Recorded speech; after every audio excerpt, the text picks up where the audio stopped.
इसलिए जब लोग ये सुनेंगे कि आज भागनगर के अंदर इस शहर के तमाम गणमान्य लोगों के सामने मैंने विष्णु शंकर जैन और हरि शंकर जैन उनके पिताजी का नाम लिया, और उन्होंने जो इस राष्ट्र को दिया है वो कोई दे नहीं सकता, बड़े से बड़ा वकील।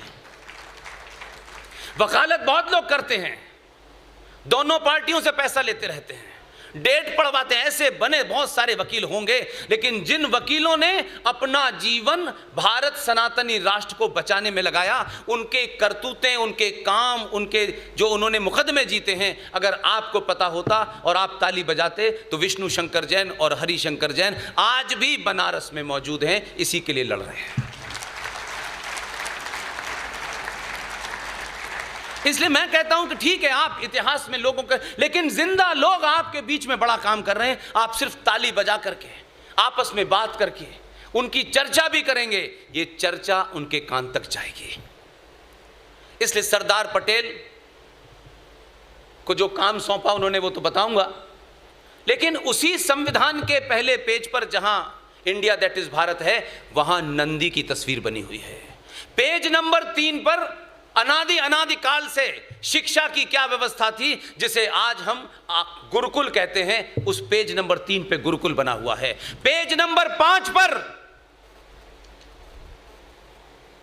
मर्यादा पुरुषोत्तम राम, उनके भाई लक्ष्मण और मां सीता की तस्वीर बनी हुई है।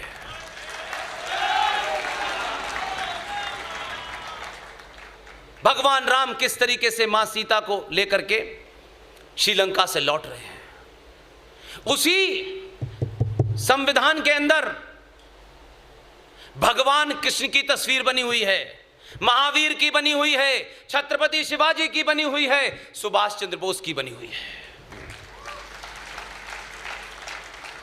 इसलिए मैंने साफ कर दिया कि यह संविधान कोई आरएसएस के हेडक्वार्टर में नहीं बन रहा था। उस वक्त भी संविधान सभा में 300 लोग थे, जिसमें 70 मुसलमान भी थे। वो संविधान आपने देखा नहीं, उसी में विक्रमादित्य बने हुए हैं। अगर वो संविधान भारत की संसद से पास हो गया था और जब सबके साइन हो गए थे, कौन चाटुकार लोग थे जिन्होंने अगली कॉपी जब छपी तो संसद में पास हुए उस संविधान की कॉपी में से आपने सारे चित्र हटा दिए? किसको खुश करना था? लेकिन वो संविधान जो ओरिजिनल है, भारत की लोकसभा में हीलियम गैस के अंदर रखा हुआ है। एक सरकार ने उस संविधान की रेप्लिका छपवाया था, इत्तेफाक से हम जैसे पागलों को ऐसी ही चीजें खरीदने का शौक था, उसकी रेप्लिका ओरिजिनल कॉपी मेरे पास है। इसलिए मैं दावे से यहां कोई बात कह रहा हूं, किसी की सुनी सुनाई बात नहीं कहता कि किसी नेता ने कह दिया है, इसलिए कह रहा हूं। इसलिए आपके पूर्वजों ने काम किए, ऐसा नहीं है, अपना अपना लोग काम करके गए हैं। सरदार पटेल को 2 जिम्मेदारियां अलग अलग समय पे दी, क्योंकि वो सामना नहीं करना चाहते थे, क्योंकि वो दूसरे कामों में बिजी थे। इसलिए सरदार पटेल से कहा कि मैं विदेश जा रहा हूं, तुमको धारा 370 पास करानी है। सरदार पटेल भी गजब के आदमी थे। भले ही 70 सालों के बाद दुनिया की सबसे बड़ी उनकी मूर्ति लगी है, मैं समझता हूं कम से कम आपने अपने हीरो को चुनना शुरू कर दिया। आपने कायरों को कम से कम ठंडे बस्ते में डाल दिया, यही बड़ी बात है। यह पहला बदलाव है सनातनी हिंदू के अंदर। सरदार पटेल ने पंडित जी के जाने के बाद पार्लियामेंट में 370 पे खूब बहस कराई। बहुत सारे लोग इस 370 के खिलाफ थे, मुखालिफ थे। लेकिन सरदार पटेल का जो एजेंडा था उसको आज सार्वजनिक मंचों से इसलिए कहना चाहिए कि गुजरात में उनके परिवार के बहुत लोग हैं और बड़ौदा में उनके बड़े भाई के बेटे से अभी कुछ दिन पहले ही मिलकर आया हूं मैं। उनके कानों तक ये बात गई, तब उन्होंने बड़ौदा में किसी से कहा कि पुष्पेन जी आए तो मुझे मिलवाना। इतने लंबे चौड़े, इतना बुजुर्ग आदमी, वो बोले मैं आपके पैर छूना चाहता हूं। मैंने कहा ये पाप मैं नहीं होने दूंगा। ये बात उनके कान तक गई। इसलिए आज भी जिनके जहां वंशज हैं, आपकी आवाज जाएगी तो उनको कम से कम मरने से पहले शांति होगी।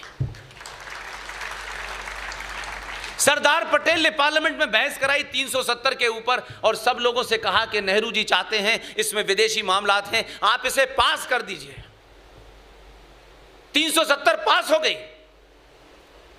अब सरदार ने दूसरा रुख लिया, कहा आपने पास कर दी मेरे कहने से, आपके इसमें बड़े सारे रिजेंटमेंट थे, बड़ी सारी नाराजगी थी, आपके बड़े सारे इसमें कारण थे इसके न पास करने के, लेकिन आपने पास कर दी, मैं इसे संविधान में जोड़ूंगा और आपकी जो नाराजगी है, जो इसके प्रति आपका गुस्सा है, आने वाला इतिहास आपकी उस नाराजगी को मैं इसमें दर्ज करूंगा। जब आपके अंदर राष्ट्र की आग लगी हो तो आप कैसे अपना काम विपरीत परिस्थितियों में कर सकते हैं, ये इसकी जिंदा मिसाल है। सरदार पटेल ने संसद में खड़े होकर कहा ये पास हो गई, लेकिन मैं जानता हूं कि आपने मेरे दबाव में, मेरे कहने से, मेरा मान रखने के लिए पास कर दी है, लेकिन इतिहास इस बात का गवाह रहे कि इसके बारे में आपके कुछ रिजर्वेशन थे, उस रिजर्वेशन को भी मैं इतिहास में दर्ज करूंगा। और क्या करा उन्होंने, धारा 370 जोड़ दी और इतिहास में वो लोग जो इसके साथ नहीं खड़े थे, जो इसके खिलाफ थे, उन्होंने उसी धारा 370 पास करने के बाद नीचे एक लाइन डाली, it is temporary. Sardar Patel Gujarat से आते थे, उनको कभी अंदाजा नहीं था कि इसी गुजरात से दो लोग आएंगे और इस टेम्परेरी को परमानेंटली हटा देंगे।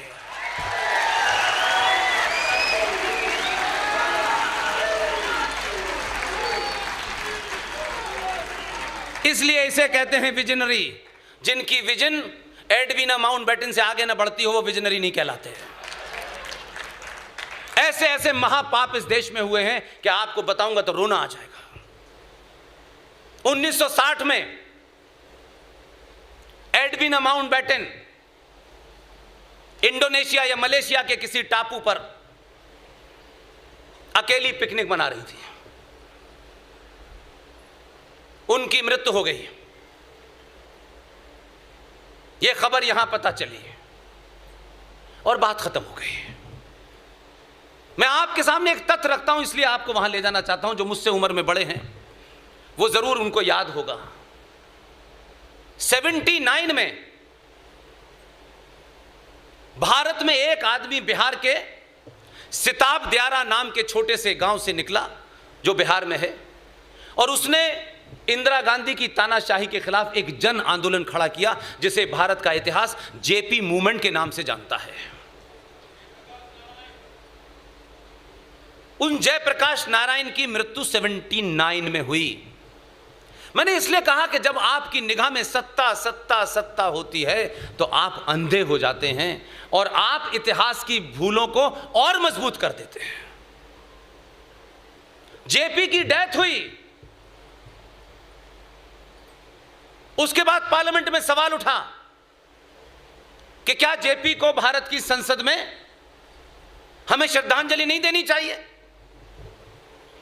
कुछ लोग खड़े हो गए और बोले जेपी तो भारत के संसद के मेंबर नहीं थे, लिहाजा इनको श्रद्धांजलि कैसे दी जा सकती है।